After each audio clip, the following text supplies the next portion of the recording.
Estamos de volta com o Jornal da Cidade e hoje e amanhã, sexta-feira, será exibida aqui na TV Minas Brasil a entrevista que o jornalista Cláudio Oliveira fez com a colega jornalista e também escritora, a Thaís Oyama. A Thaís ela trabalhou aí na revista Veja por 18 anos, tem um vasto conhecimento da área. A Thaís atualmente ela é comentarista na Rádio Jovem Pan, ela é colunista também no portal UOL e neste ano lançou o livro Tormenta, o governo Bolsonaro, crises, intrigas e segredos. E nessa primeira parte da entrevista, a Thaís vai falar sobre a relação do presidente Bolsonaro com as vacinas e também suas tentativas para a reeleição de 2022. Confira.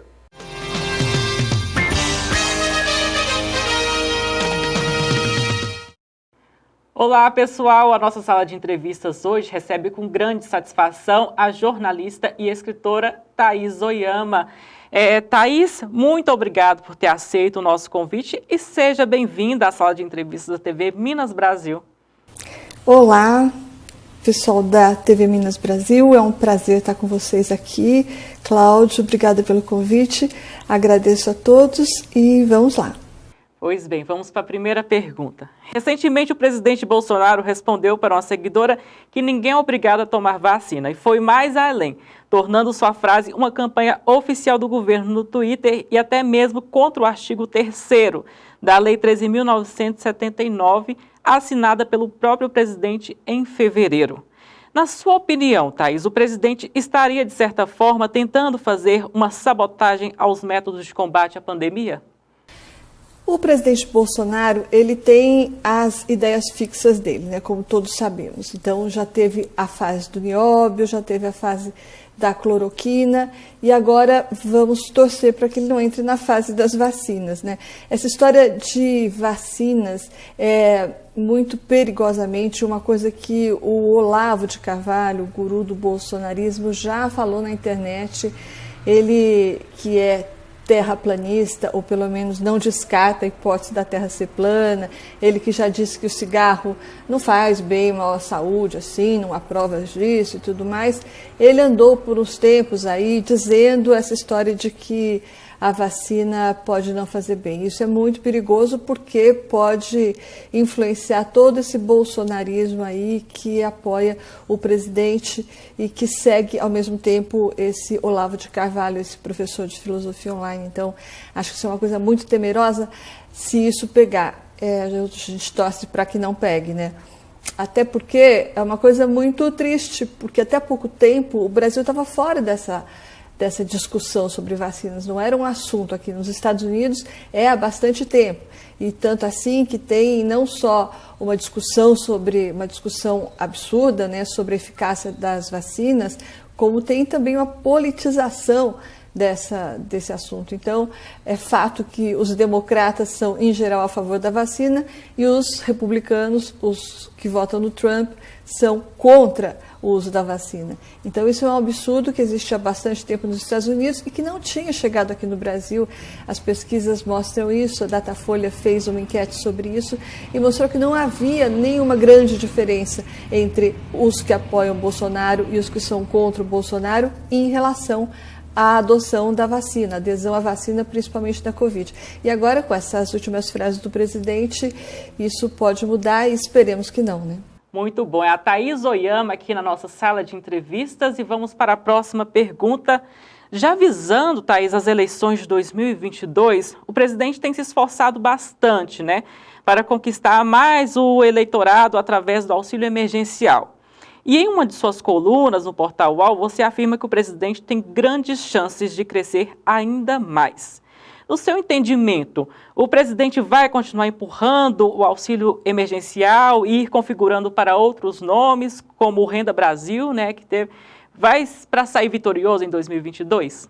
Então, Cláudio, o projeto de reeleição do presidente Bolsonaro depende fundamentalmente desse projeto, né, Renda Brasil, que nada mais é do que uma versão recalchutada do Bolsa Família do governo petista.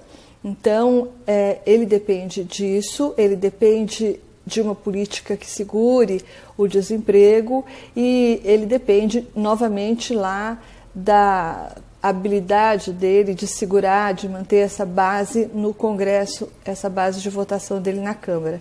Então, eu acho que esses são os principais fatores que vão fazer com que ele consiga manter esses índices de popularidade dele e tocar esse projeto de reeleição. Esse projeto de reeleição do Bolsonaro depende fundamentalmente disso. Eu estava vendo uma pesquisa agora há pouco, da ideia Big Data, que mostra que a popularidade do Bolsonaro chegou ao auge, está em 40% agora, e ao mesmo tempo, essa seria uma boa notícia para ele, né? Uma popularidade que nunca foi tão alta neste ano, 40% é o máximo deste ano. Mas tem uma coisa curiosa que é o seguinte, a avaliação dele, a avaliação, ela oscila entre ótimo, bom, regular, ruim e péssimo, né? Então, e a aprovação não, a aprovação é só sim ou não. Você aprova o governo Bolsonaro? Sim ou não? Como você avalia o governo Bolsonaro? Aí já tem mais respostas. Ótimo, bom, regular, ruim e péssimo. Então, curiosamente, o governo Bolsonaro tem uma alta aprovação, mas na avaliação, essa história de ruim, bom, péssimo e tal, ele piorou. E isso, segundo os pesquisadores, significa que, a partir de agora, ele entra num terreno bastante perigoso para as ambições dele. Ou seja, essas avaliações, como elas indicam uma piora, ele pode, a partir de agora, estar incorrendo num terreno em que ele passa a mais desagradar a população do que agradar. Então, esses 40% aí, muito provavelmente, dizem os pesquisadores, inclusive da ideia Big Data, esses 40% dificilmente se manterão. A tendência agora é muito mais de queda do que de ascensão e mesmo de estabilidade. A tendência é de ele descer. E o número, digamos, cabalístico dele, né, é 35%. Para ele ir para o segundo turno, para ele garantir uma vaga no segundo turno, ele tem que ter em torno de 30% de aprovação. Então, já que ele está parece tão convicto, né, de ir nessa direção, de tentar a reeleição, ele vai ter que fazer de tudo para manter esse piso aí de 35%. E isso vai custar grande investimento do governo, investimento de dinheiro mesmo, porque tudo depende de gasto, né? Para manter o Renda Brasil, aliás, tirar do papel o Renda Brasil, ele precisa de gasto. Para segurar uma política de combate ao desemprego, ele vai precisar gastar e ele está pensando em gastar em projetos de infraestrutura, aqueles projetos desenvolvimentistas que estão nas mãos dos militares. Isso tudo também demanda dinheiro. E por último, para segurar a base dele no Congresso, como se trata do Centrão, isso também envolve dinheiro. Ou seja, segurar a popularidade dele no piso vai envolver gastos.